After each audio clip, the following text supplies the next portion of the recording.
Zay? It's 5 o'clock, Mayor. Yeah. All right, should we do this? Thumbs up, maybe. Good afternoon, everyone. 5 o'clock. Welcome to the work session of the Frisco Town Council. Call the meeting to order and can I have roll call, please? Lee Mortensen, Here. Aronson, absent, Burley. Here. Held. Here. Incan, Here. Palenko. Scripsack Adrian. Thank you. First up, actually second up, because we all got our photos taken today. Everybody look good for picture day. Nice work, appreciate that. Agenda item number 2 this afternoon is a conversation with Unsheltered and Summit, and I'll turn it over to Don. Thank you. Mayor, Council, I'm just going to give a brief introduction to the Unsheltered and Summit group in this topic, so to make the most of the time and let them give their presentation. In your council packet tonight, there is a short staff report explaining what the Unsheltered and Summit program is.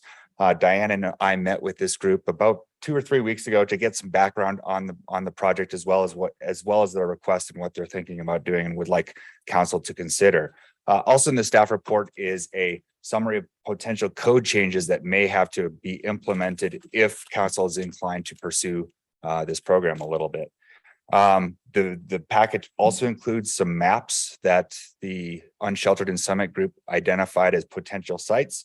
Other sites have not been identified, but certainly there are other areas in town where this could be a possibility, such as the transit center or some other areas that could work. So certainly this is an opportunity for brainstorming. And with that, I'll turn it over to the Unsheltered and Summit group. And I'm not sure who's going first. All right. Good luck.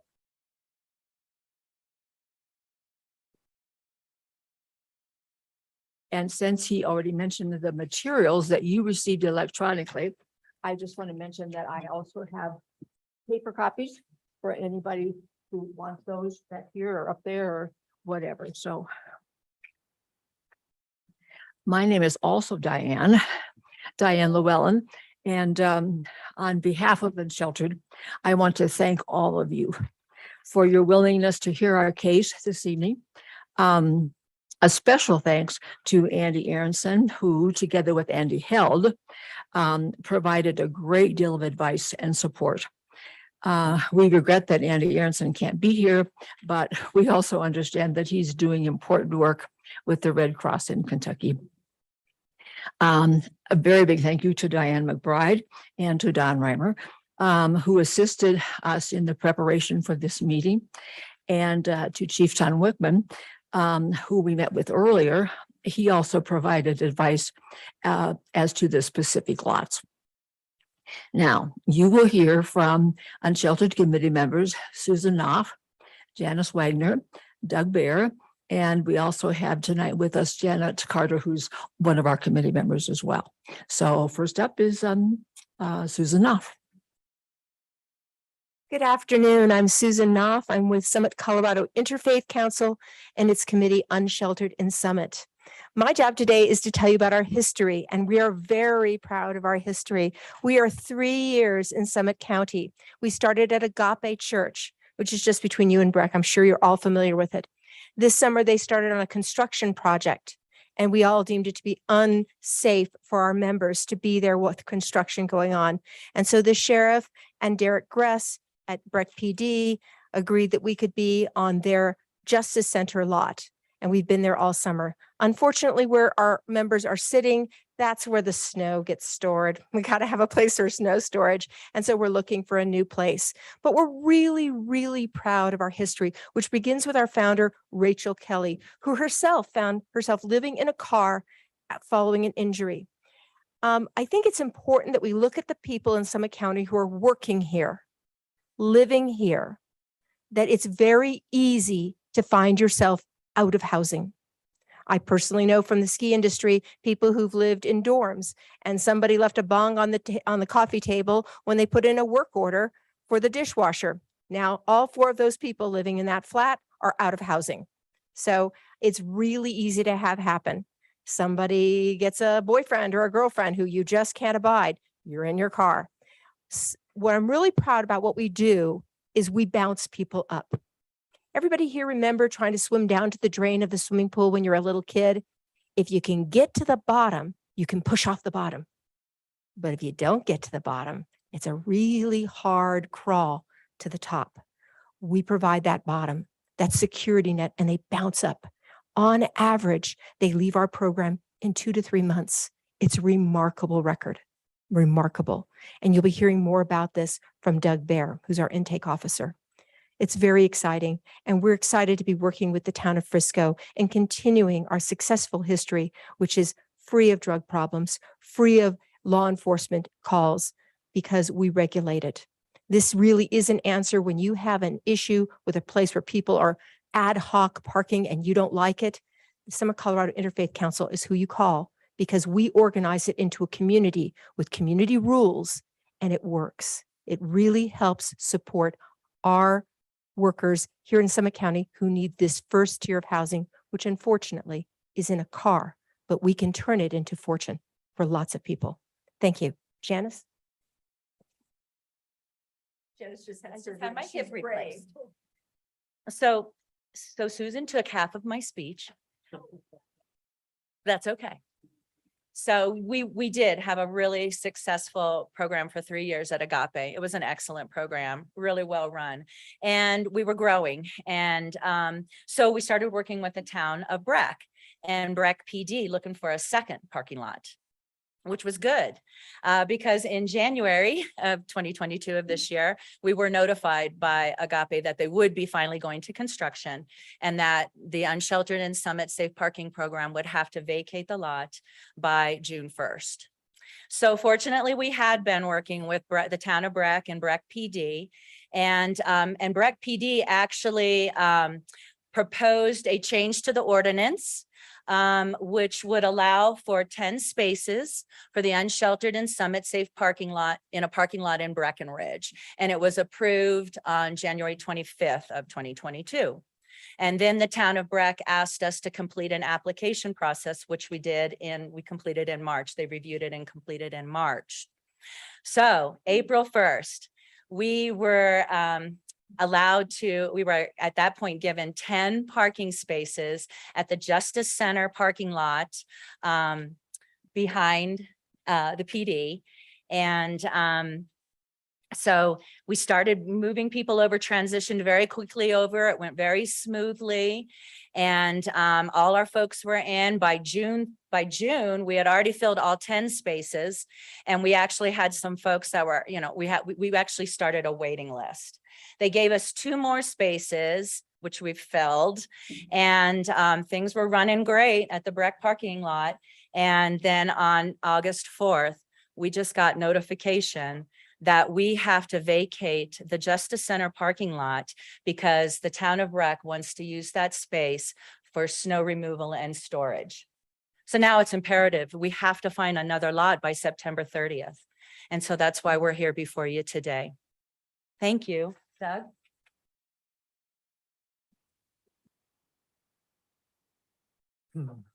Her new name is Gimpy.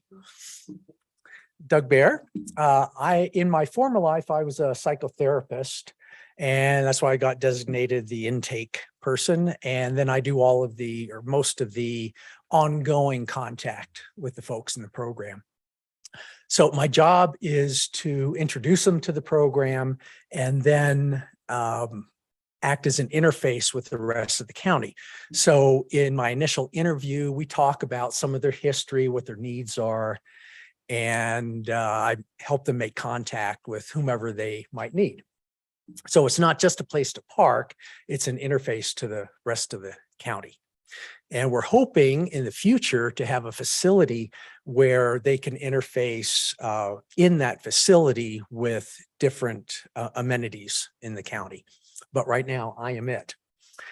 So we have 2 major objectives. One, of course, is a place to park safely so that they don't get a knock on the window at 3 a.m. Asking them to leave wherever they found to park. And then because they have a safe place to park, they can spend their time and energy working on their career, working with their family, if they have one, whatever their personal objectives are, instead of spending all of their emotional energy being anxious about where they're going to park, trying to find a place day to day. And without exception, each person that I've accepted into the program has said that the major component is just that they don't have to find a place every day. They don't have to think about it. It doesn't detract from their work or their relationships. I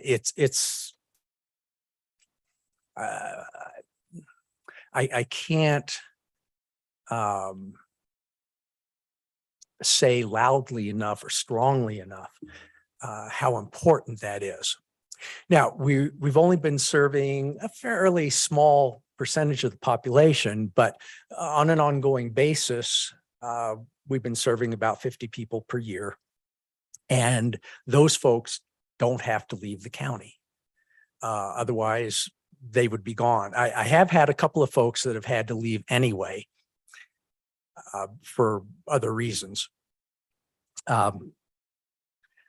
Another issue that has come up is that because these folks have been marginalized, usually due to circumstances beyond their control, there are assumptions, there are stereotypes that have taken place, that they have severe emotional problems, and that's why they're in their situation, that they are not able to deal with reality on a normal basis. And those stereotypes are simply not true. These are ordinary folks with ordinary problems who also have a problem in Summit County about where they're going to stay. So part of my interview and part of my ongoing assessment as they're in the program is what are their emotional needs to make sure that I can help folks. Sometimes they have depression, sometimes there's anxiety about different kinds of things. But what I found is that they don't have any more difficulties than the normal population. If I took a sample of residential areas and did the same kind of interview, I would find about the same percentage of issues. So I just wanted to lay that to rest. So that's it for me. Thank you. We have one more gentleman here tonight who's recently joined the Unsheltered Committee. You all know him, Tom Castrino.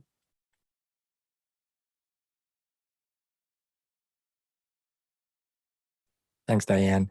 I'm Tom Castrino. I live here in Frisco, and I was introduced to the Unsheltered folks by Andy Held.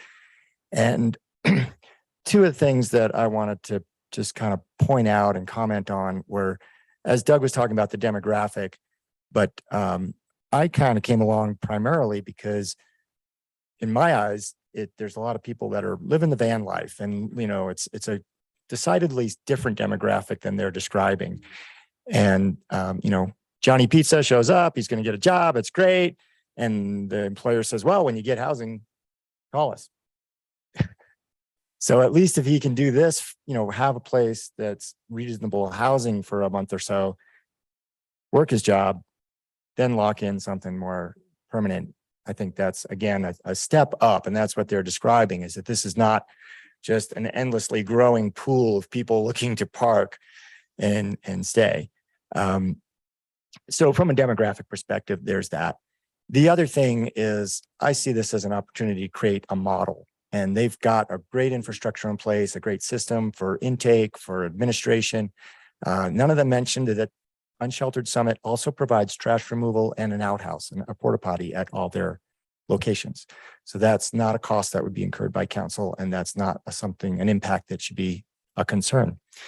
But I see this as a model that could be replicated across the West, because, the town of Jackson Hole, about a year or two ago, they said, you know what? You can park overnight on the street. Just stay out of the way of the snowplow. We're not going to ticket you. We're not going to tap on your window. So it's a problem everywhere. And I think it's a problem that's begging for a solution. And it's certainly a very small piece of the equation, but I think an important one. Thanks. Thank you. I love to say Tom's name. I used to be a singer in Italian, Castrino. Okay, now we come to why we're here in Frisco particularly. Frisco is desirable in part because it's central in the county, and that's true for many organizations, etc. Frisco is right smack in the middle. Right now, because of higher gas prices, our folks on very limited incomes feel that pinch far greater than the rest of us do. Together with the fact that it takes them time to get to the jobs, which may be one end of the county or the other end of the county. We also feel confident that you sitting right here have a good understanding of the need for your very own workers who use their vehicles as housing, to have a place for those vehicles to park. We're here asking you to brainstorm with us for lots that would be suitable. We know what our favorites are. Our first choice is the peninsula area. The one that on the first map that you have, there's a star near the Nordic Center. But other lots on that peninsula would be well suited as well. There are other maps in the packet as well. And we know some of them are county controlled. If one of those would be your first choice, perhaps your endorsement could help convince the commissioners to approve one of those as well. With that, I understand that the next step would be to turn it over to Mayor Mortensen. And if you have questions, we'll do our best to help answer. And I'm going to suggest that we all come up here now to answer questions. Is that a good plan? Okay, all right. I just think, Dan, just, anybody who's there. Yep. we Won't be on the recordings, but no one's online, so we're good. So Tom's voice projects, so he's covered. Okay, okay. Council, any questions, points of clarification, comments? Go for it. Me too. So good to see all of you. Thank you for your presentation. I just had a couple of quick, I think, detailed questions. So you had mentioned that the number 10 to 12 that Breck had given you, or the Justice Center location. How many did you have at Agape, and what are you looking for this time around? 14. 15. Yeah. 15 and got Yeah, at the most, we've had about 15, average about 10. Okay. And is that what, I mean, you're not looking to grow it to 30 right Oh, now, no, like, yeah. we're talking about 10 to 15 still. That is, we have never advertised very widely. And our original hope was to have the Justice lot and a lot here, and then to advertise more, because we know that there are many folks out in the woods, so to speak, or on the trailheads, who haven't come in, excuse me. And we'd like to catch some more of those people. There are, well, let me back up. Brienne Snow at FERC has told us that there are untold more people living in their vehicles, but we do know that lots of them prefer that. I mean, living out somewhere else. We realize we're never going to get all of those people, because some prefer to be farther out and not be identified. But we were hoping to mount an awareness campaign to bring more people in. So what's the goal? 15 to 20? One of my visions with that is to have maybe 3 spots around the county, maybe 4 spots, and it could be 5 spots here, 10 spots there. Because part of the issue, as I found with the contacts I've had, is that people would like to be in certain areas, partially because of the gas prices. Where they're working. So if they're working in Breck, they don't want to be in Silverthorne and waste, $30 a week on gas. And then Susan, in your speech, it wasn't really a speech, but in your comments, you had mentioned kind of the bottom up and the recovery, the average 2 to 3 months in the program. Can you talk a little bit more about what you do to transition people? How does that work? Like, how are you growing them out, like It's out really of a their, good or question. whomever it is, but you mentioned it. Yeah. So what we're hoping for with each person is, again, because they don't have to spend their time and energy dealing with parking, they can begin to plan their lives. And I work with them with that as much as they want or need. And so they will transition by saving up enough Mhm. to get into a condo. It takes about $5,000 these days, as I'm sure all of you know, to get into a place. Most of them can afford the rent. They can't get into a place. Some folks have, it's helped them look around to find a better job for themselves. Again, because they don't have to spend the time. So we talk initially about their goals and how to get their goals met. So the whole idea from the get-go is to move out of the program. Mhm. That's really helpful to understand, because I think when you just read about it, it's Mhm. like, how long are people just kind of, Right, sounds like a shelter and you can Yeah. just stay as long as you want. Yeah, and Yeah. so that's Yeah. great. How many of your clientele have had children or families, or are they typically single people? usually they're single. I just had a call this morning from a couple. Mhm. I've had maybe 5 couples. I've had maybe 2 families. Mhm. Okay. Mhm. Is there an employment requirement for your folks? Like, are you working with people who are employed or actively seeking a job, or will you take people that are unemployed as well? Yeah, we forgot to mention that. There's Yes, that's a $25. requirement. And all those little specific things are in that packet. However, I see a lot of different situations that arise. For example, the couple that called me this afternoon, just before I came over, are hoping to come up, and he's been looking for a job, hasn't gotten one yet, for different circumstances. I mean, if you don't get a job in Summit County, you're not looking. And we have that conversation. And he's pretty much aware of that. So I'm going to let them into the program because they're actively looking for a job. But yes, it's a requirement. The people we're trying to service are folks who are adding to the county.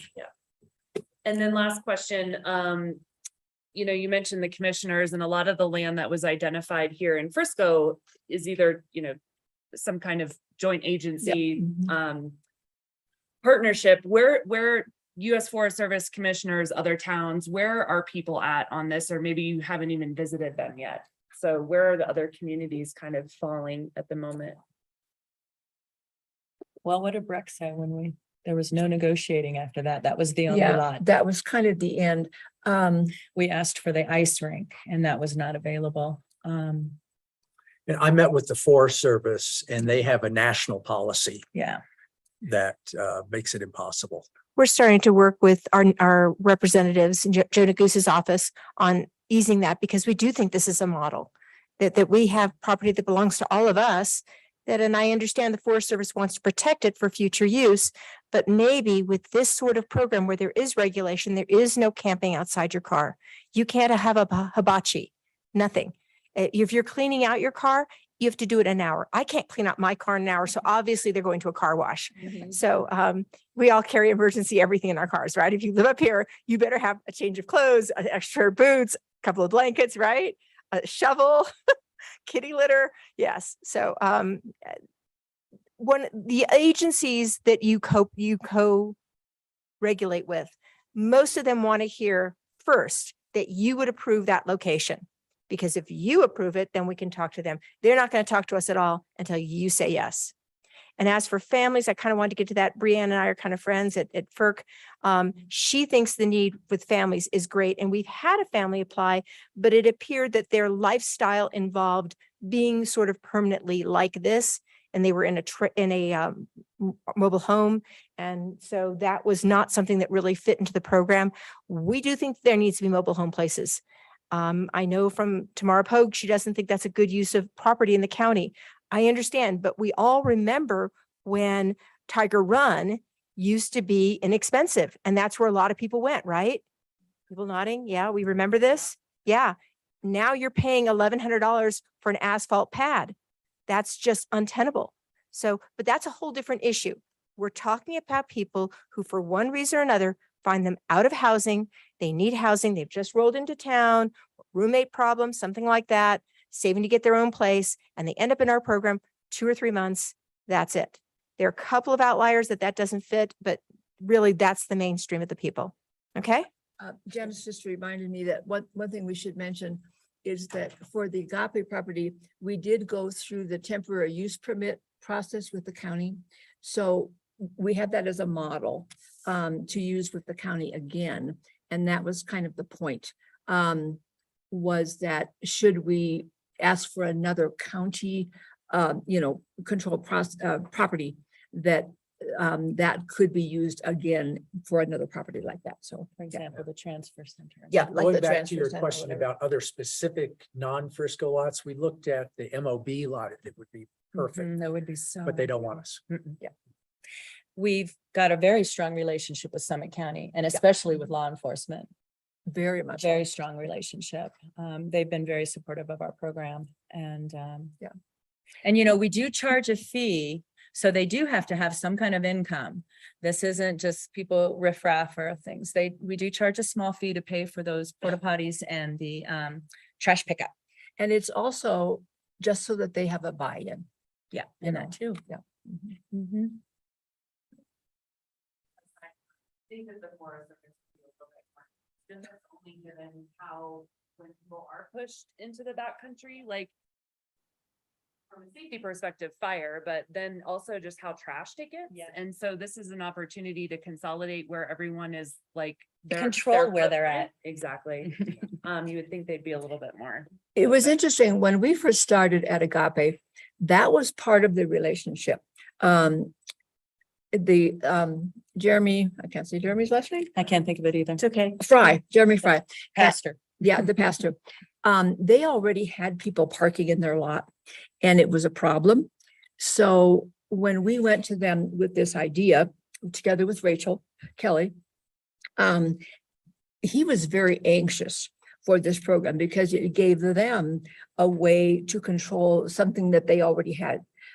So it was good for us and it was good for them because we came in with a process for them to control the parkers. So they could say, no, you can't park here unless you go through the unsheltered process. So The application process. Yep. The program is rather invisible. So when we started at Agape, we started because they were getting a porta potty anyways for their summer camp. None of the campers even realized the people were there. They were gone by 8 o'clock in the morning. I understand you have different rules here and daytime parking is not an issue. That's fine. But they were gone by 8 o'clock in the morning. They didn't roll until 8 o'clock at night. So it didn't interfere with anything. We found that we can break even with now, you guys think about three people?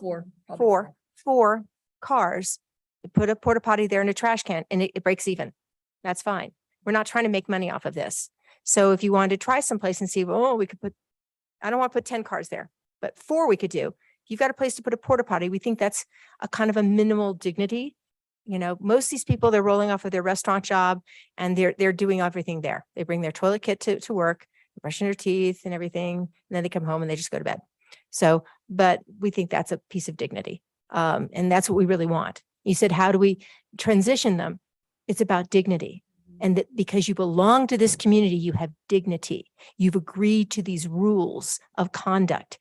You belong there. The other people who's got the guy in the car next to you knows you belong there. And it makes a difference.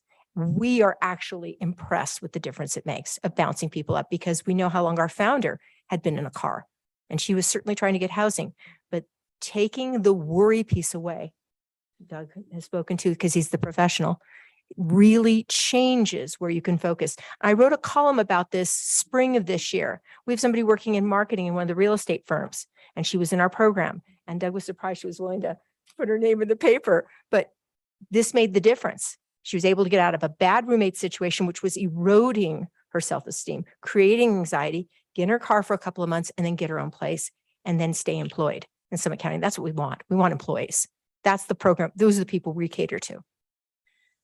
And also when they're parked, they don't, I think Diane briefly mentioned it. No, it was you, Susan. They don't have grills or chairs or anything sitting outside of their vehicle at all. They are contained in their vehicles. So it's not an eyesore. And like I said, they do buy into it by paying a small fee. I think these are all,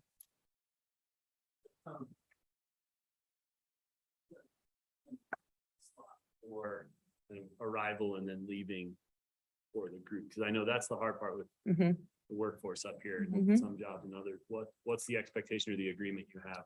You mean how long can they be in the When- yeah, like program? yeah, like for how long Hours, is this the vehicle hours. there? Like, So is it's it, I know 6 Susan said p.m. 8 to 8. Oh, yeah, 6 p.m. to 8 a.m. Mhm. Yeah, the hours of operation are up to you. Yeah. Yeah, we've been given to understand that you don't have regulations regarding daytime parking. And so, that's fine. But if you'd like them to be gone at a certain time, that's fine. I think this can be location to location specific. So if you're saying, hey, yeah, you can be at this parking lot, but we've got people who start on that trail at 7 o'clock in the morning, then it's 7 a.m. And if people don't want 7 a.m., don't be in the program or don't be in that location. So we can we can tailor this to your needs. Right. We have talked a lot and if I remember correctly, somebody has workers who actually live in vehicles. The people that we haven't really met their needs yet are the people who work until like 2 a.m. Mhm. Because at the Justice Center, they have to be out of there at 8 o'clock. And at Agape, And they they did too, they had to be out. because they had daycare there. Yeah, because and at the Justice Center, they have cops rolling in and they need, their space.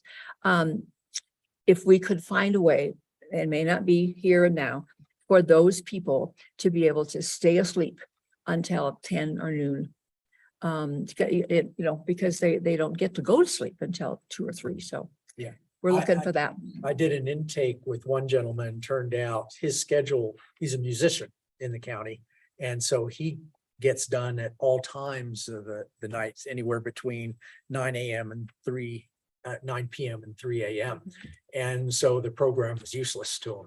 So he actually had to back out and is still roaming around trying to figure out where to Mhm. stay. Other questions, comments, before we get on the maps and direction? A couple of questions. So my wife and I have become a bit of almost Encampment springtime cleanup spotters Oh. for the Forest Service, which Oh, has okay. been great, because Yeah. it works both ways. They like help knowing where they are, Yeah. Mhm. and we like get them cleaned up so the kids don't find their way into it. Right. So with that, I just wanted to have a little bit of a broader discussion. It's my understanding, and I know you're not looking, or maybe your long-term game is goal, not game, is to get to a shelter or more robust parking situation. It's my understanding, in the state of Colorado, that there's only shelters, and I work in this business on the side. That's actually my job. Mm. We need to there's work with none him. more I- Okay. Okay, for the city of Denver, city of Colorado Springs, the city of Grand Junction. Are you aware of any others that are available in this state? Or in the mountain communities. That have what? Shelters? Oh, I shelters. believe down in Chaffey County, there was something done in the Chaffey County area And Denver and Denver. has a of course. program. Yeah, Yeah. Denver, of Yeah. course. That's where we send all of our. That's where, yeah, Denver Rescue Mission all the Yeah. time. So just to set the stage with what we're looking at on a statewide need, okay?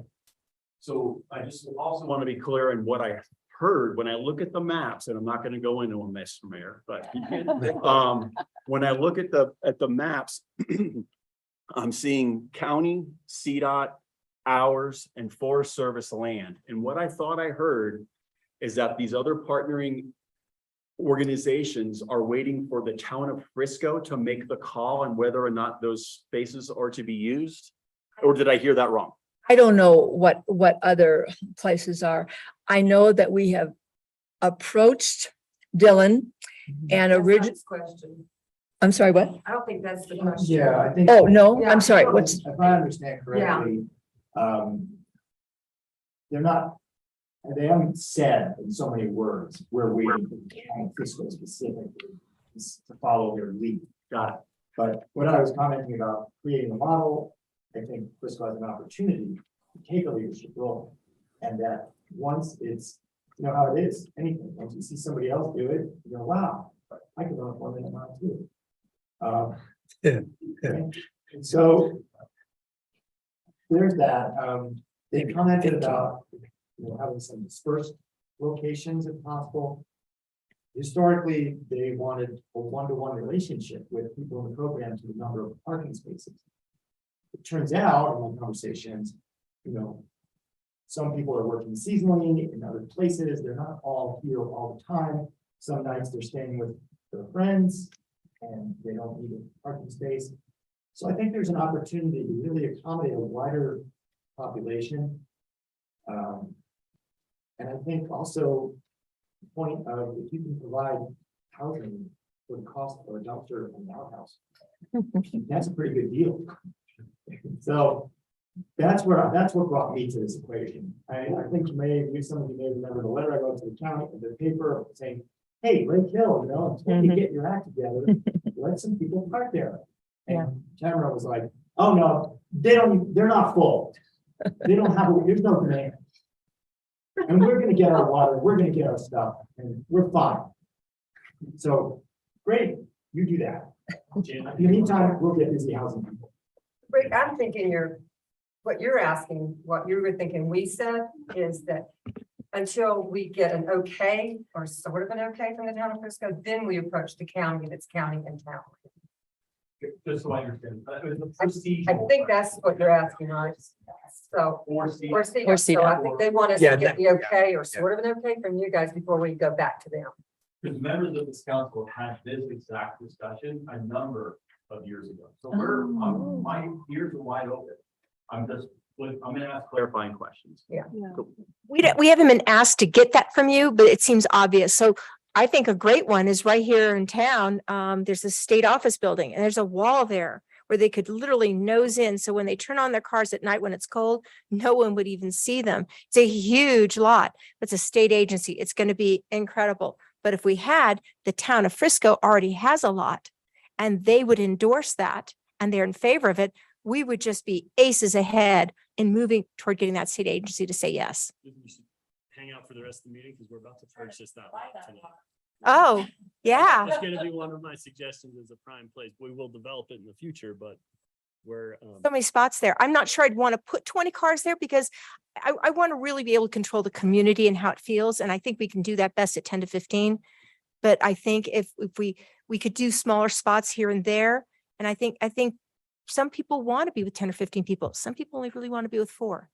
And I think what we really need to see in the piece that Doug speaks to is that if we can meet these emotional needs here, they don't end up a file at the SMART team. They don't end up in the jail. They end up into secure employment and housing. And we have an employment and housing issue. This is a great first rung. They come to town. He's looking for a job. He's going to find one. Doug's going to make sure. These are not people passing through for recreation. We don't allow that. Yeah, we do have the application process, so. Yeah. It's not, we don't just, everybody just comes in.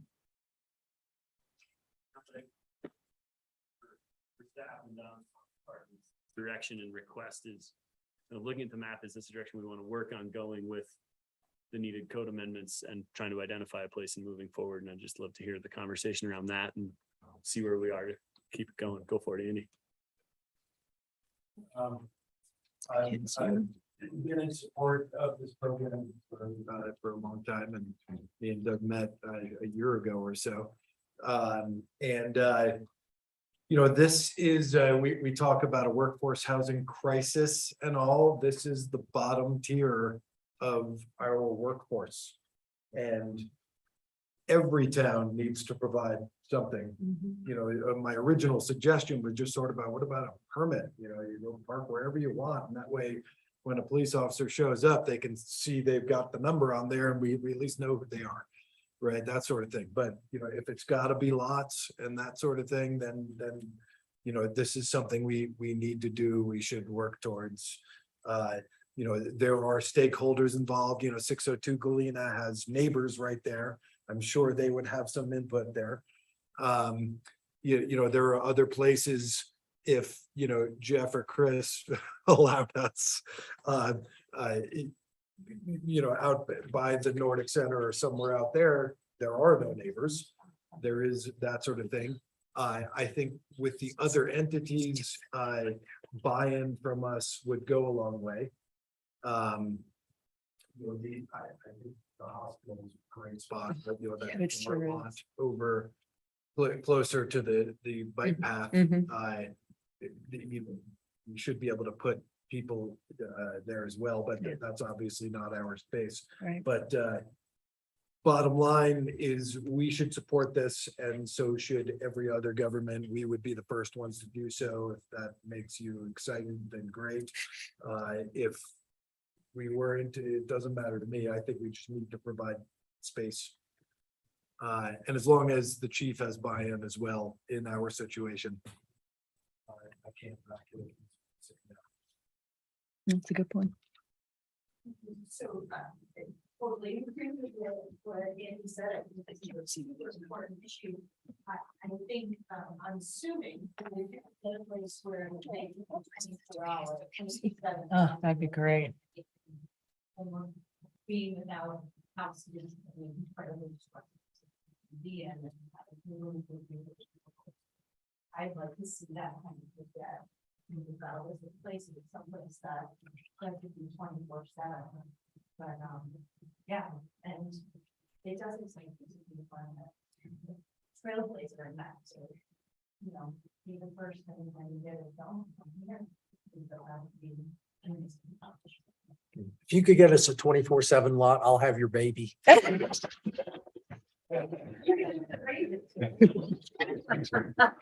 Oh, you're on mic. I think, Tom, earlier you said something like the transit center, but I'm not seeing that. So I'm wondering if Oh. that belongs to you. Sure, and from there, that is a town, or it's a property that's in the town zoning, it's in town limits. It is owned by the county. This is came about, Diana and I were brainstorming with other staff on what would make sense or what properties could make sense, and that one kind of rose to the fore. There is semi-permanent parking there for people that are using the transit center as a base for transit. So to me, that made like a lot of sense, but it really would take county buy-in as well. And again, if you have any other ideas, I think this group would love to hear them. Out of the peninsula, did you guys look at the dirt lot at the bike park versus the paved lot that's identified here next to the? I guess maybe I'm. Does it have to be paid out? No, it would be better, but it doesn't have to be. It needs to be But level. most dirt lots we've talked about Yeah. aren't plowed. Right. So that's the Oh, difference. winter, okay. And that is actually when our numbers are the highest is in the winter. I feel I love that lot. that's. People are in the ball field or this fall. They have This like- programs there, the dinner, what is it, Right, Two right. Below? And they park in that area for their dinners. That's what Diane and Dan told us. A lot of experience in this realm. I'm very supportive of the children. I've lived in vehicles and I've been homeless in a variety of strange places. But my go-to spot would a lot of times were trailheads Mhm. and churches. So I'm just curious, like, what does Our Lady of Peace say? in Silver Thorne? Okay, here we go. Let me regale No, you. but I mean, I want the town of Frisco to be a part of this. I'm just wondering, what have some of the local churches said? We have talked to. We've looked All of at them. nearly every church. An example is Lord of the Mountains. It has been discussed at Lord of the Mountains. Lord of the Mountains has day services as well, and it's ringed by the Lookout Ridge apartments, or not apartments, condos. And there have been issues in the past with those neighbors and that homeowners association. And they don't, they're not favorable to that use. Father Dyer is smack in the middle of Breckenridge, and they don't have room, With housing all around. housing all the way around. The new priest at the Catholic Church in Silverthorne is more conservative, I guess is a nice way to put that. Recently, however, he declared that unsheltered is pro-life, which is a very interesting thing. So we're a little more hopeful for that, but in the past they have said no. Let me help. Go through. The church here in Frisco, remember we We- liked that. a Yeah, lot. we've made overtures to that church over and over and over, and it's that we can't even get to the ministers. The neighborhood's concern, is it because of generators for the vehicles to run or? They don't have generators. They're not running. Not usually. Yeah, most of the vehicles now have their own independent Yeah, heat source. something rather like than that. running the It's engine. propane. They're usually in the Yeah. Sprinter vans and things. You'll see propane Yeah. on those. Yeah, so that's true. Back in the day when we had more sedans and fewer vans, they were allowed to turn on their vehicles for 2 hours at a time. And then, then there's lights. So we cannot find churches. Lots of times they don't even have parking. Oh, that was another one, St. John's, very supportive. They don't even have a parking lot. So it just hasn't worked. Agape was wonderful, but they're going to have a building there now instead of a parking lot. So. And let's see, no, that's in your packet as well. Under the community respect agreement, you can turn your car on for, I think it's in those rules, 2 hours at a time. And you're supposed to stay awake. And if they don't, I'm not going to be there to find out whether they did or not. But because it's a carbon dioxide issue, Which we talked to them about. Mhm. But And- at Agape, we had a lot of room. So Mhm. I would tell people at least 10 or 15 feet between cars. Yeah. But in the Breck lot, We were- we were given parking spaces. So they're right next to each other. Yeah. Mhm. So it would be nice to have a lot where people could spread out. A little more. Yeah, but again, we didn't really have sedan cars anymore. They mostly were vans. Sprinter that were- vans are the new thing Yeah. Mhm. this last So, year. in other words, we've tried with the churches. And this is just a hard thing to even think about, because it's like not even, it's sad that this is where we're at, Mhm. trying to Mhm. find parking spaces Yeah. for people. Yeah, but I'm sorry. No, Yeah, but I would like, it'd be nice to, I don't know, how could we collaborate and build this program into a shelter, like a legitimate. One day it'll happen. That's what we're going Yeah. for. That may be a long-term vision. Mhm, It is a One of the long-term things vision. I comment is, it's a perception issue. And Mhm. if you- many of you have been here 20 years or more, when the idea of affordable housing was Yeah. first introduced to the community. I live in Oak Mountain Village, and folks in Bill's Ranch were like, we don't want welfare mothers and coupon clippers, Yeah. and Pardon me, I'm a coupon clipper. And We so- all are. I am too. So anyway, the bottom line is, if you look today, and affordable housing is very well differently perceived by the community. So what I'm trying to get to is, once it's, the ice is broken, I think there'll be a lot more receptivity and a lot better perception. Particularly, if the church says, well, we have these neighbors and these people in their townhomes, existing. Once it's shown that you might not even know that these people are here. Mhm. Mhm. Mhm. They're pretty- Yeah. They're doing it anyway in a lot of cases. Yeah. And Rick, you haven't really weighed in yet, but you're in support of working with staff towards code amendments to start this process. Yes. Because that's the first step, is we need It to start is. working towards Mhm. code amendments so we Yep. can start moving this forward if that's where council is. And I'd like to have I don't want to change a code without having a practical location, right? So I'd Mhm. like to have that conversation more robustly. Okay. As far as using time wisely. And the program's got stipulations that are built into it that look like that I'm comfortable with as far as being employed. They have the agreements that they sign. But there's whereas the other entities I referenced earlier, we don't speak for them, right? And putting Right. this in some of these other locations is doesn't seem that practical for Right. operations of those parking areas. Like what, for example? The Nordic Center. Oh. The Dewey Day lot, the new Dewey Day lot, I thought it was the old one. And I was like, that'd be perfect, but you can't get there.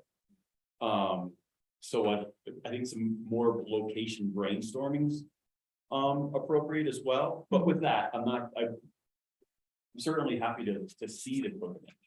Yes, It'll still take correct. a work session, 2 readings, like. Exactly. That's 45 days from now, Yeah. 30 days till the ordinance goes into effect. That's 2 months from now Yep. that So we short haven't done answer is- anything. So we could do 5 days. Excuse me, 5 days. So 35 days. Before we even get to a point where we could say yes to any parking lot. And Yeah. And honestly, like the operational stuff is a totally legitimate concern, but I also think that working with partners, as we've experienced over the last couple months, has been a total pain. And so to the extent that we could offer something that's totally Frisco and like just get it done, I mean, that would be a huge win. So I think Marina in the winter. Yeah. Yeah. I'll say that. that's gotta find the snow storage spot then for. So Yeah, I think, in sake of time, another agenda item, it sounds like there's, Don, there's council support, there he is. Not used to so many people in the room, that really scares me.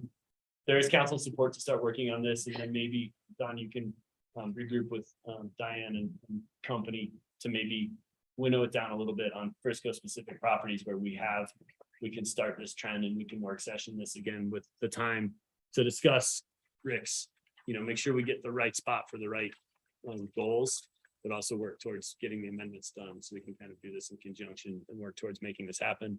And I also hope at the time of Jesse's timeline there, that we might be the owners of 602 Galena, and we might be able to also add that into the conversation. Yeah. Depending on additional things, no promises there. There's a lot still to go. Yeah. With that lot, but that would be. I have a question in that regard. Would it be helpful to Frisco to see the code amendments that Breckenridge did and the application process that we used in Breckenridge? be happy to share. Yeah, I think if you share those with Don, I'm sure he. Okay. that'd be I great. have those on my computer. Okay. Because they did specifically identify unsheltered and 10 spaces. So it was a lot, like you said, was identified. Mhm. So One additional comment on that. Initially, a specific lot, but I'd like to encourage that the code amendment be flexible and general purpose, knowing that locations are it's gonna be shell game. okay. We would love it if you'd had an endorsement for the transfer station, the transit center, it's called different things. Because we think we're going to have some very good traction at the county.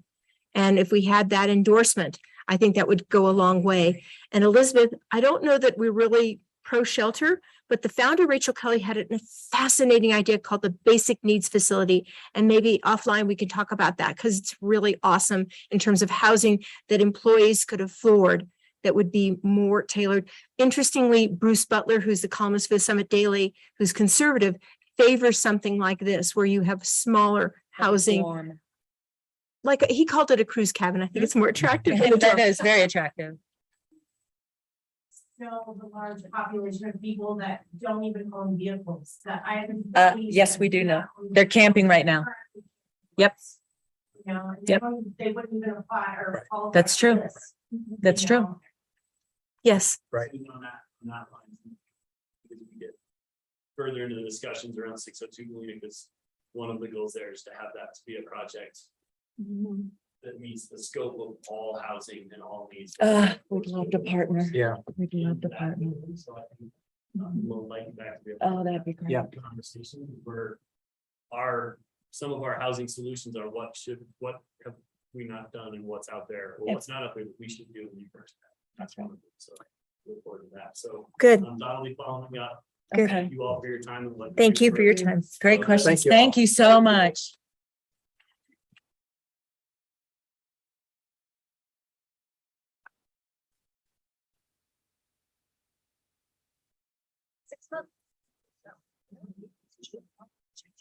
In the, it was a borrowed one, wanted on a coworker's land. Sit here because you're coming. I'm gonna plug in.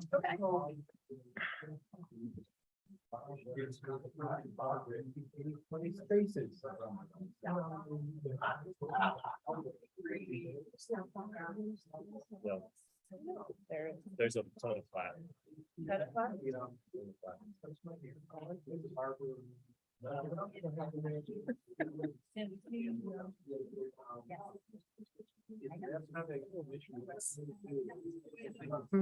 Not. Not being Zoom, so I can see the control. Just texting me.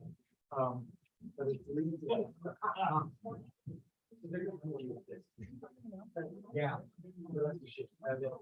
But they own the building.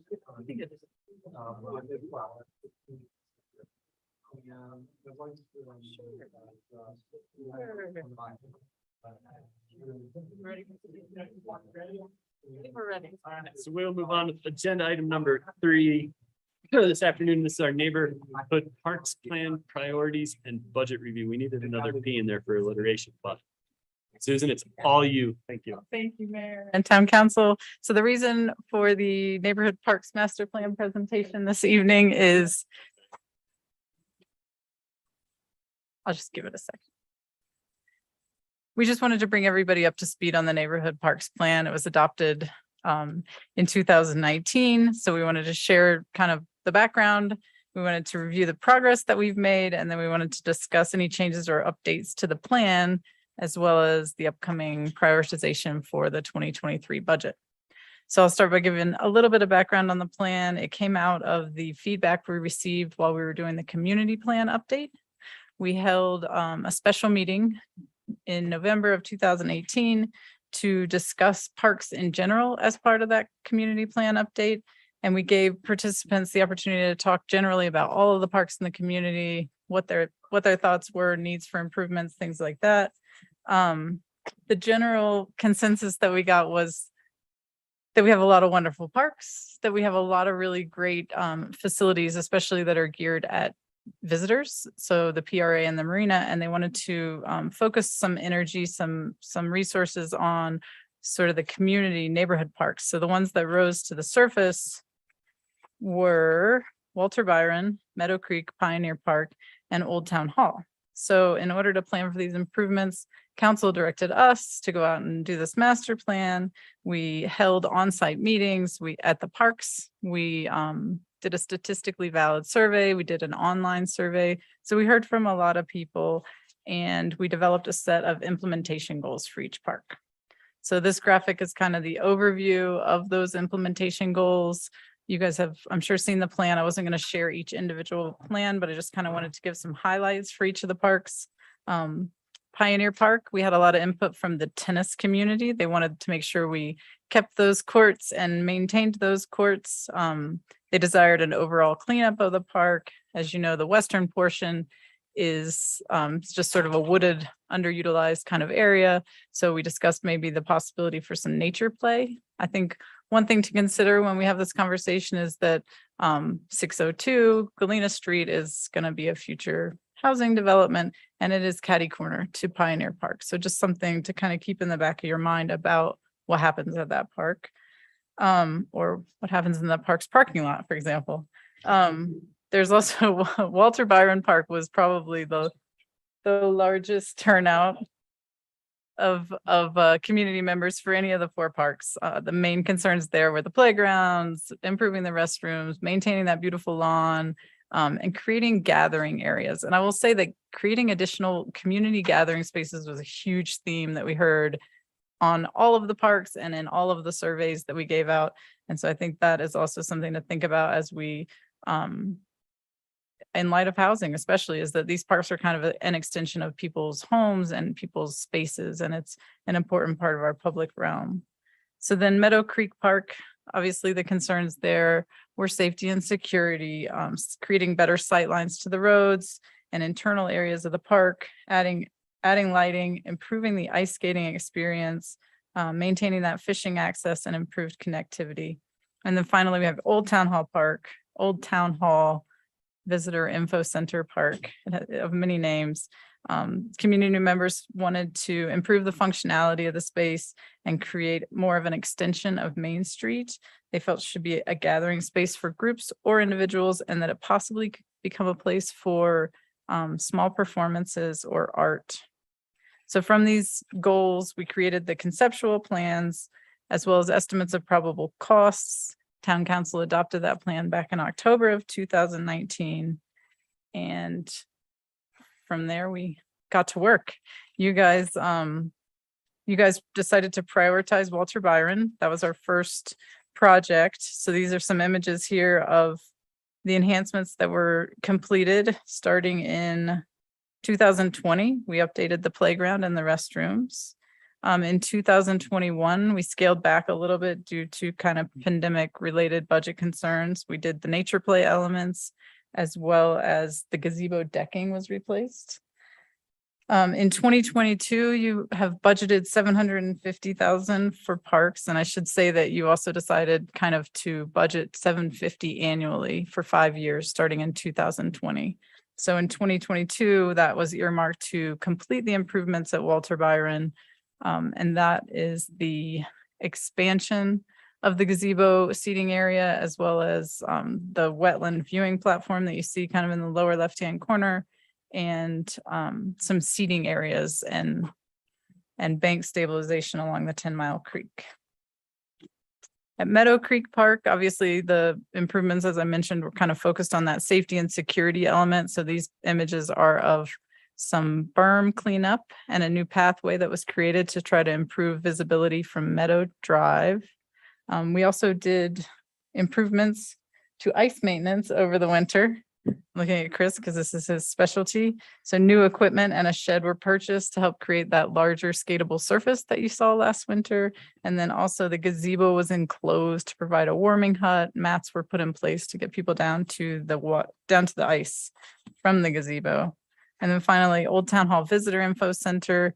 This is just some vegetation cleanup that was completed to sort of open up the views into the park. So hopefully create a more inviting atmosphere there. So to wrap it up, we wanted to take this opportunity to discuss any plan updates or changes to the plan that you would like us to explore. That original outreach, like I said, it was conducted in 2019. So new things have happened since then. Changes to Highway 9 and Main Street intersection, Triangle Park. We didn't really look at Triangle Park originally as part of this plan, but we know that we gained some real estate down there and maybe some changes need to happen at Triangle. Also, changes in work and lifestyle habits may have changed the importance for some facilities, sports courts, or more organized recreation facilities. So we wanted to hear your thoughts on that and also discuss budgeting for 2023. With that. The lighting Oh, sorry, I forgot to mention that. Meadow Creek, they did. Yeah, so They're done? it's They're not contracted. done. It's coming up. Yep. Okay. It's Yeah, I scheduled, apologize. scheduled for, Addison month. said maybe starting next week. So, yep. Sorry. And I should mention also that the Walter Byron work is out to bid. The remaining work for the gazebo area, the Phase 2. wetlands overlook phase 2, which we brought schematic plans to you guys back in March, I believe. That is out to bid now. We're hoping that we get some good bids back and that we could do the work, but it will probably be in 2023. So it'll be a carryover. Remind us where are we budget wise with all of this for this year? Did we spend what we allocated? So we envision the scope of work for Walter Byron will come in at more like 500,000. Those are preliminary estimates. And then the Meadow Creek work was originally slated for 2021. So that got carried over to 2022. So we haven't necessarily spent the 750 per year, if that's what you're asking, but and we will likely not spend it all this year. Walter Byron project, say close to double the original cost, we probably have money to cover it. If it comes in at double, we'll be over. If it comes in where we were expecting, we would be under. We're expecting 500 is what we're expecting. We're expecting that from Norris. That was their estimate. And then Meadow Creek and the lighting has come in at 154. So, that was less. I think. yeah, considerably less. Do you need more for the, for what you got going with the ice rink and all that, like to be what it could be, and just to make it clear, like, it's awesome that you guys were able to, put what you did into it. Yeah. And make it what it's become. Does that identify more need and whatnot? We had such a good thing going there for about 6 weeks, and then we got 60 inches of snow in 2.5 weeks, so that was a bummer. Huh? Well, and then it turned into ski season. So, we bought equipment for it, brooms and, extra snow blowers or two. We have a new skid steer this year at Public Works, by chance. And that machine works really well. The one employee that we hired last year, he worked at Keystone's Ice Rink for 6 years. He maintained that and managed that. So that was a boon of a hire when we got him, because he knew what he was doing. So through that, we learned a lot of tricks on how to things that we didn't do before. So we'll try to employ those again this year. The gazebo worked out, the mats worked out for a walking path with your skates on from the gazebo. The lighting plan has a new light going in the kind of the same spot. So it'll be kind of similar, but hopefully it'll be a brighter light shadow. That's a weird thing to say. So, here we go again, 2022, 23. Let's see what we can do with ice again. So I've been doing that thing for a long time. Last year was pretty impressive. We were wall to wall ice, no snow for a while. I've never seen it like that. It was great out there. So to follow up on the light, so it's replacing the existing, but is there another one gonna go a gate across from it, or does it stay at one light? No, and I apologize. Anyway, I mean, I can speak to it. I looked at it today. The lighting plan calls for 2 lights on the parking lot and a new light over the pond. And then 13 lights along the asphalt pathway from Hahn to Whole Foods. Oh, excuse me, that would be like 10 lights and then 3 additional lights along Base Camp Way, where we share the bike path, shared property over there, so. Or do they shut off at night? What time do those solar off? I can't answer that right now. I would imagine so. They're solar LED. So I didn't look, I haven't dug that deep into it. They kind of might need to. I don't know. From a neighbor perspective. Agreed. It's a sensitive area with lighting there. It has been for years. Especially with even just that singular light over the pond. But then we're going up against the security issue that we're trying to create. So I can look into that tomorrow and go through the specs, and I'm sure they have a timer. I would imagine.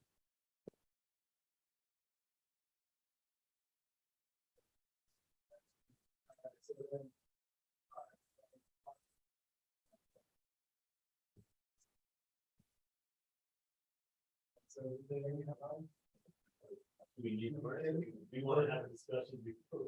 Right, or, yeah.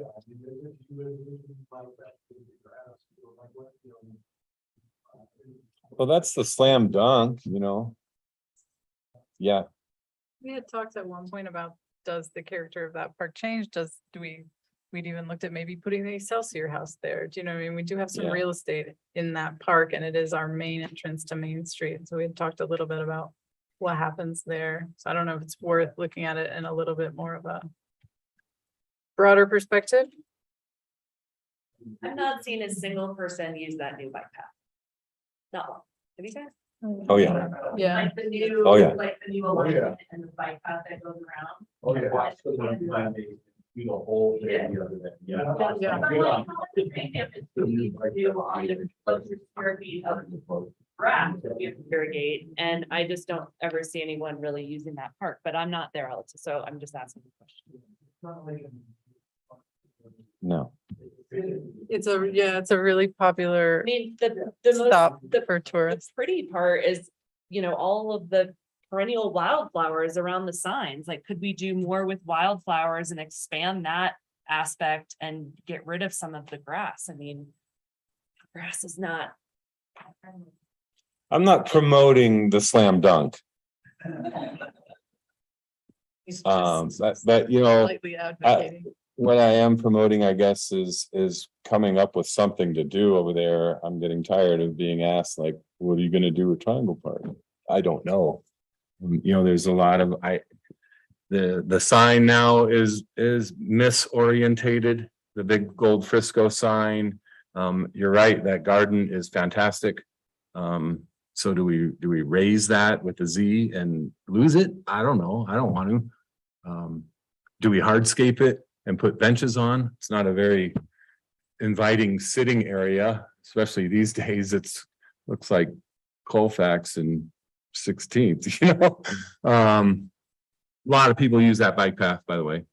The one along Yep. the new alignment? Yep. Okay, great. Yep. Every time I drive by, I'm like, oh yeah, there's a new crossing over here, and I never see anybody doing it. No, it's busy, especially coming from High Side going north, you know, they're using that crosswalk now. Yeah. Yeah, that was a success, I think. So. So my thoughts on the plan are just, you know, I don't like redoing the plan every couple of years when we haven't even finished the parts that we had committed to before. So I would rather say, let's get those done. Another spot that came up that we kind of brushed off was the 8th Street or the 8th Avenue right of way that Norris had kind of pitched as some more real estate that we got. But I wouldn't want to sit here and reprioritize when we haven't even done what we were going to do. Like, it's a plan, we prioritize, and yes, it was a different council. So if you guys weigh in with something different, but like, let's keep going and get it done. Those are my thoughts. Yeah, get closer to the end of that plan. Yeah. We're starting. These are still things that you need to identify. They need some work. So it seems that like, whether it's City Hall or right there, is one of those that, like, we identify a lot of things that can happen. And we haven't really done much, other than putting them a little bit also the other side, SOS. Being part of that. Where we were talking about workforce housing at one point, right, like years ago. Randy. Sorry. Yeah. Right. So I would agree in that, all the things we've identified, let's try to work towards that completion.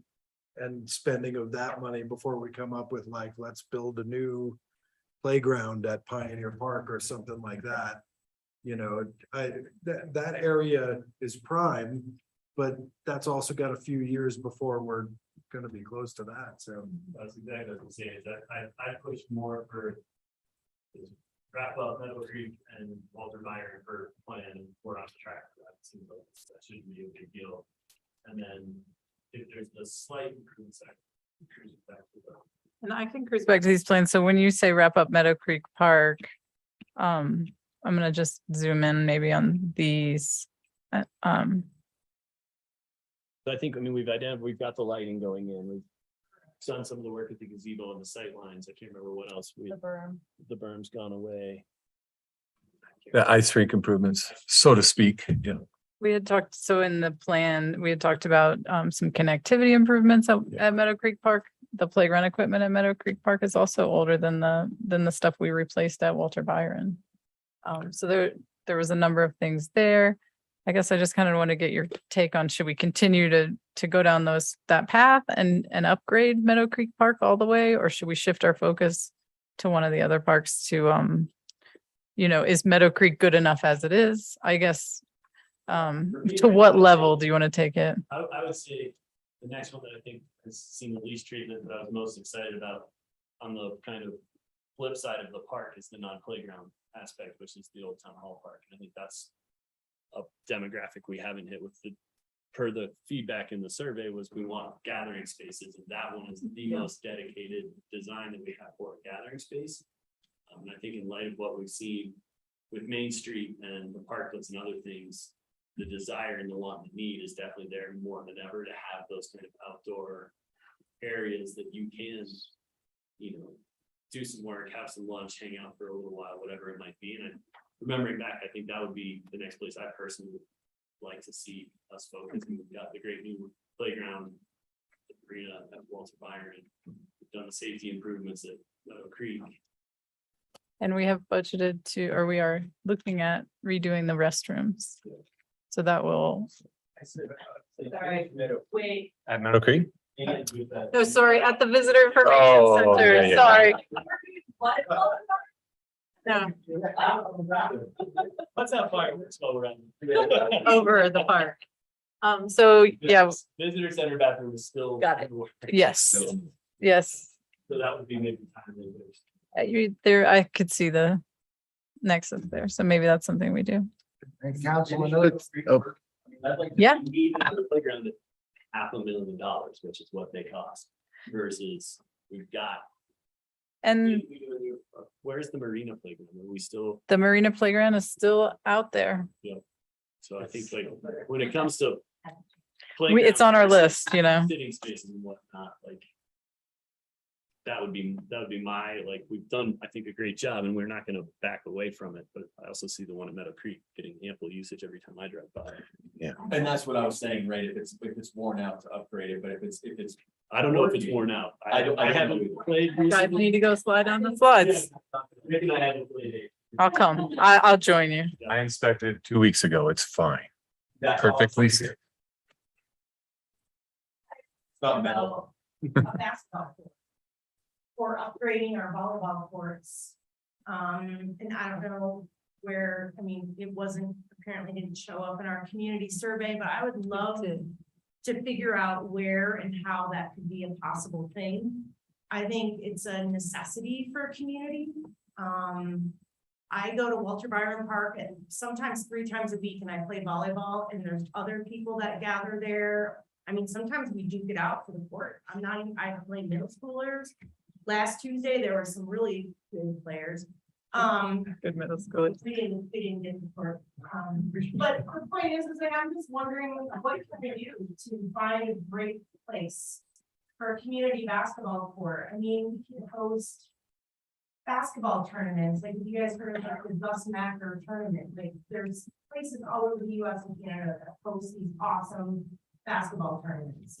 And they raise money for nonprofits. It's a community event. It brings in teams of all ages, all genders, all heights and sizes, you know.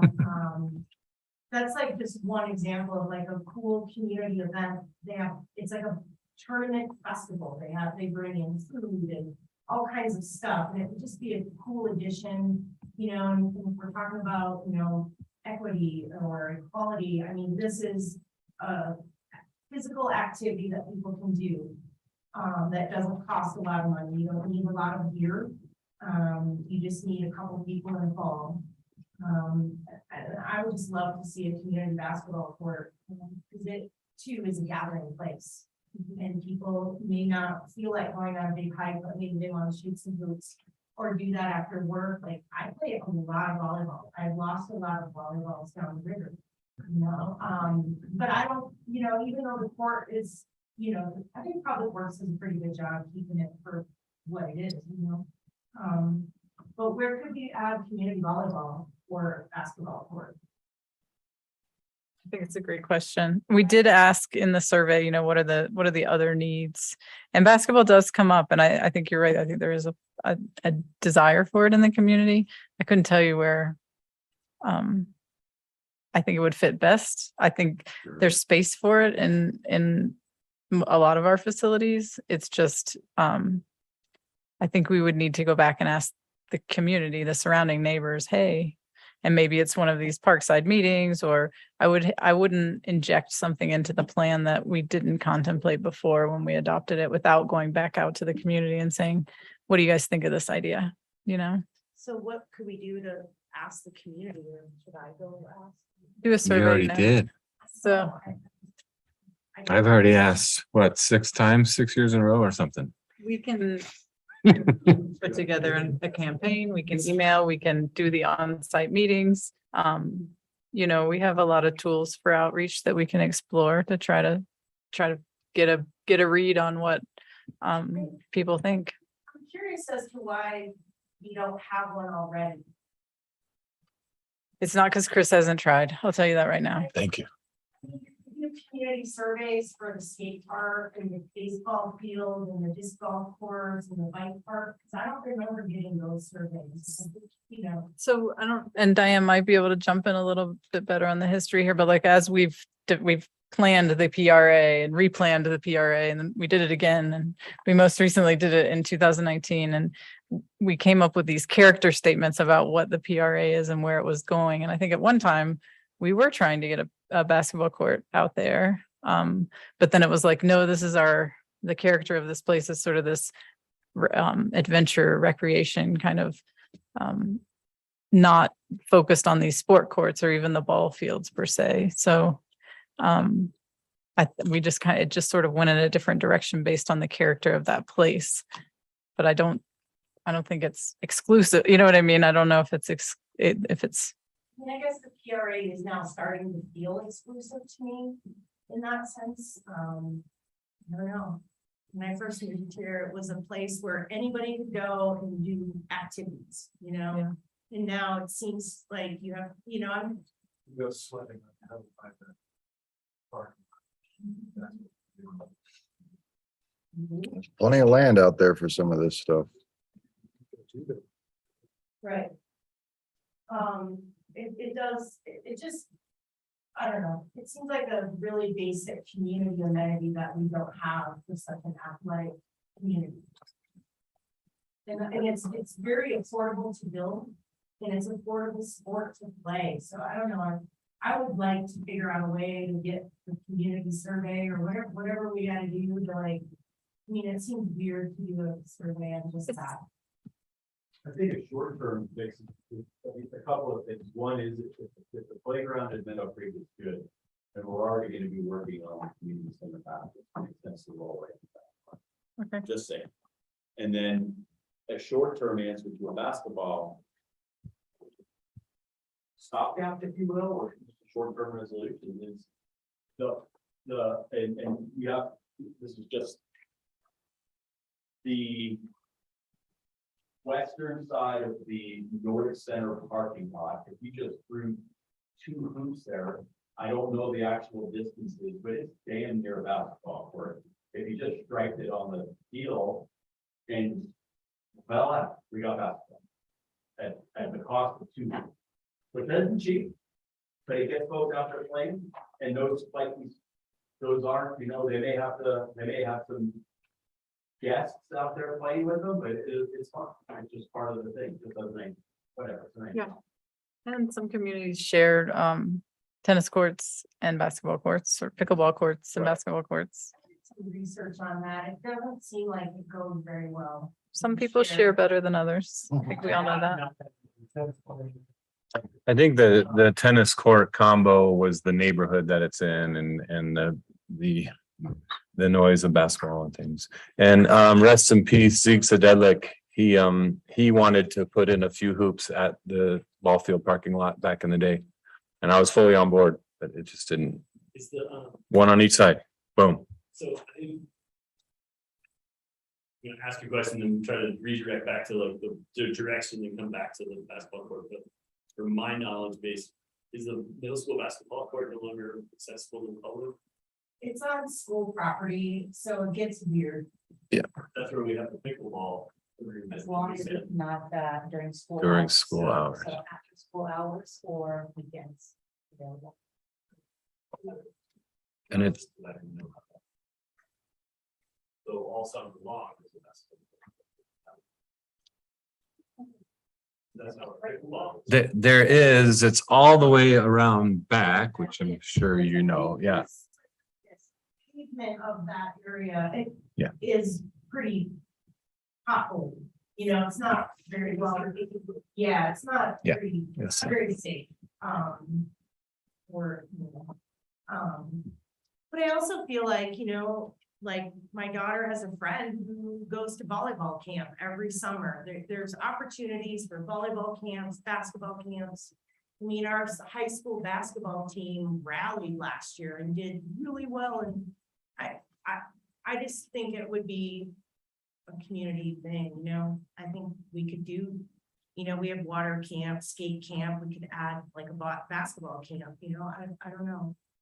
For different summer activities or, you know, after school programs or something. I personally agree, just based on like the social equity aspect of sustainability and offering things for people to do that don't cost money or take a lot of effort. And so I'm fully in support there. It doesn't matter to me where it would be. It seems next to the baseball field would probably be the right spot for a basketball court. My own personal thing. I don't care where it's put. I think we should do that. Also, very little expense in comparison to, like, you know, ice. We've already been down that road. That's where I'm at with that, but but otherwise, I think everything else should keep moving along. I think we keep our eyes on the playground at Meadow Park. But at this point, we could probably pursue other projects. Thank you. Council, I heard one of you mention the 8th Street right away. That is not necessarily in this pot of money, if you will. Oh, yeah, I know. Okay, it's Yeah. that's with the That's all GAP I project, so. Did as something Okay. that wasn't in this plan at all that we had recently talked about. That's all. Yes. To have a plan, you've seen the plan, but that is a different pot of money from this 750,000 that you are budgeting every year. Decided not to really do anything there. Well, we're doing the medians and the roundabout, but that is part of the phased project.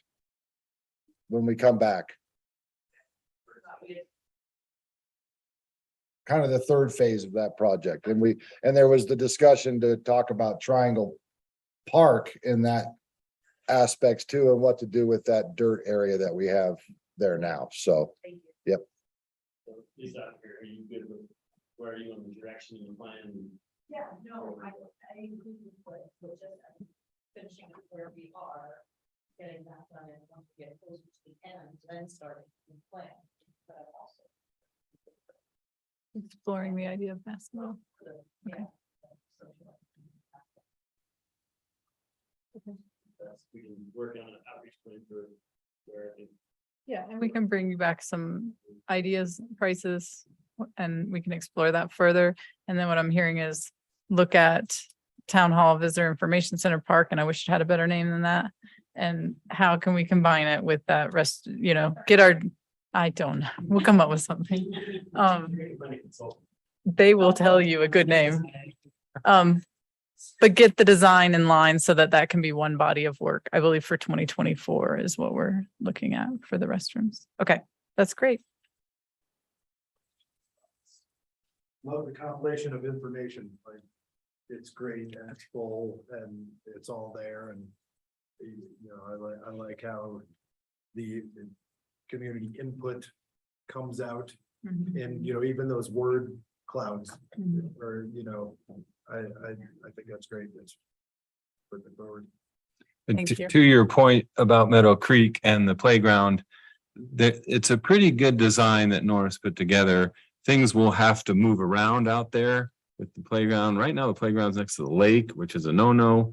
Do you put the playground next to the street? That's a no-no. So there is some things to move around, reorienting the gazebo, and then the little plaza entrance to the ice rink is.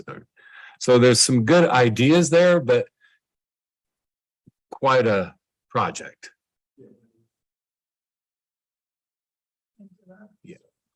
Yeah. And I think there's value to staggering your playground facilities. I think we had 2 playground facilities that were basically kind of coming, they have about a 15-year warranty, 20 years, so I think there's some value to saying, well, we just did that one in 2020. Can we, do you know what I mean? So that we have more of a. That one's about 19 years old now. The west side of Pioneer Park, was there water issues in that area? Because I know that whole neighborhood has major water issues, but there's a little kind of depression in there, and that's why. That's the original town spring. Away from building anything on that west side. Originally. Is that true? Okay. That spring house that's in the historic park came from there. That was the original water source. Cool. That's perfect. Thank you.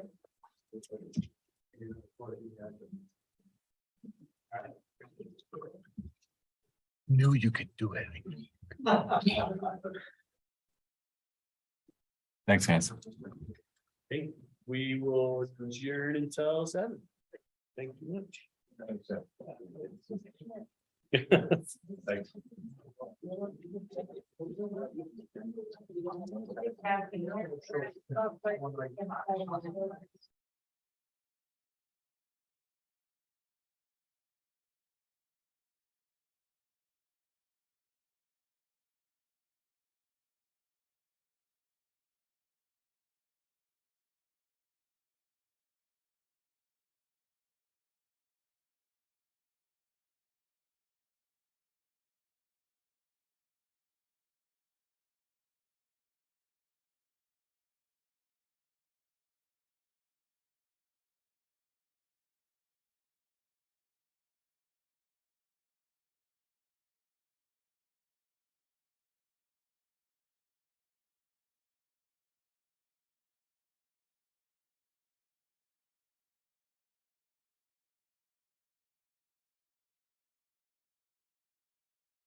Good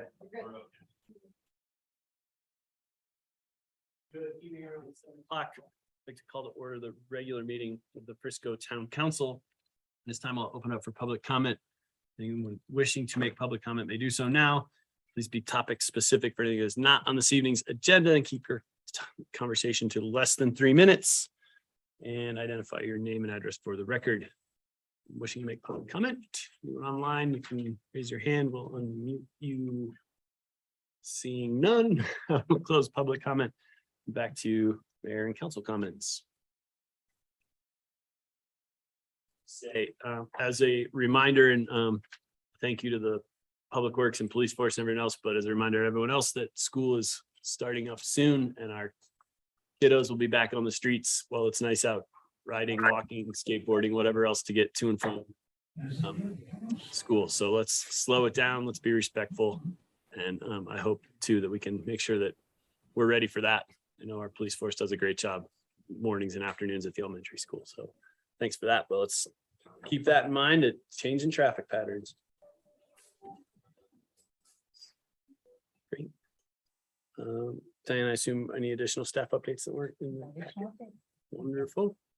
Next up is the consent agenda. Mr. Mayor, I move that we approve the consent agenda. Move to approve the consent agenda for Mayor Pro Tem Inken. Is there a second? Seconded by Councilmember Held. Is there any discussion on the motion? Can you call the question, please? Aronson absent, Burley. Yes. Held. Yes. Inken. Yes. Palenko. Yes. Scripsack Adrian. Yes. Mortensen. Yes. Thank you. Great, thank you. And if our interim town manager had a vote, she would vote 5 times on it. So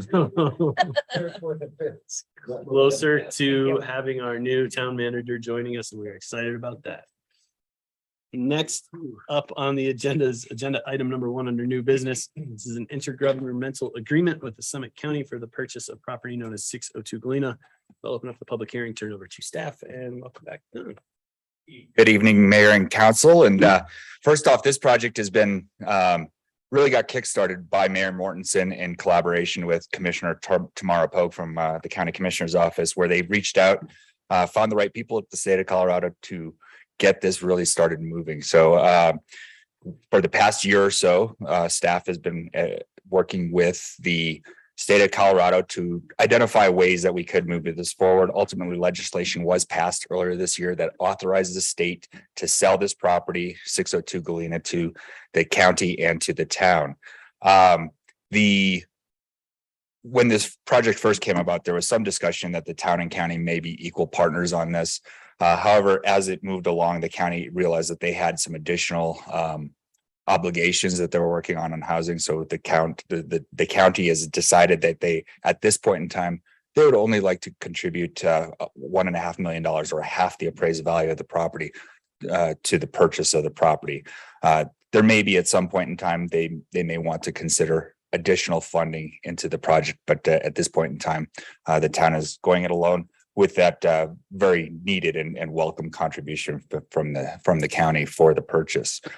As a result of, in order to facilitate the purchase and transfer of that funds from the county to the town, there's an IGA that our town attorney has developed in conjunction with the county attorney that outlines a few key provisions in there on what the use of the property will be. I think certainly the county, if they're going to be contributing funds for this, they want to ensure that it will be used for workforce housing. And that's really the essence of this short IGA between the town and the county. With that, certainly I'd invite Mayor Mortensen to say any words on this because he had an integral part in getting this all going. So. Thank you, Don. I appreciate that. No, I couldn't be more excited that we're here. And we all know that's the most prime place for this kind of project. And it's been a long process to get there. And with Commissioner Pogue's help and Representative McCluskey's help, we are here now. And that is huge.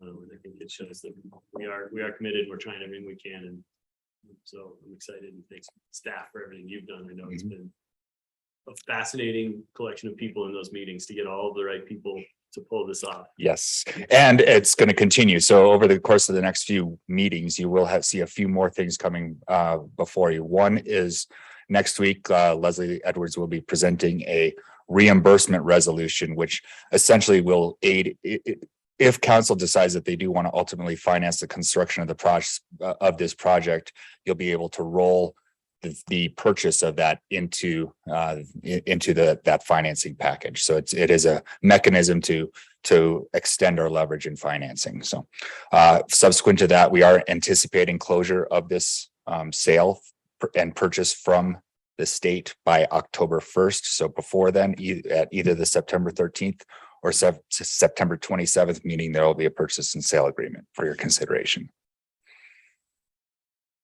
Additional questions for that, for that matter, who's also reviewed this agreement? None, I'll open up for public comment. Public comment for this agenda item, may do so now. If you are joining us online, you may raise your hand, mute yourself. Call on you. See, no public comment, close public comment, and back to council discussion.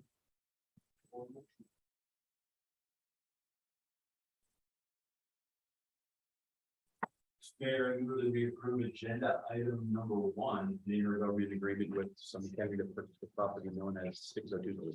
And move to approve agenda item number 1 by Mayor Pro Tem Incan. Is there a second? Seconded by Councilmember Halinko. Is there any discussion on the motion? You call the question, please. Certainly. Held. Yes. Lincoln. Yes. Malenko. Yeah. Scripps, Adrian. Yes. Mortensen. Yes. Aronson, absent. Burley. Yes. Thank you. Thank you so much. Thank you, John. Thank you, Mayor and Council.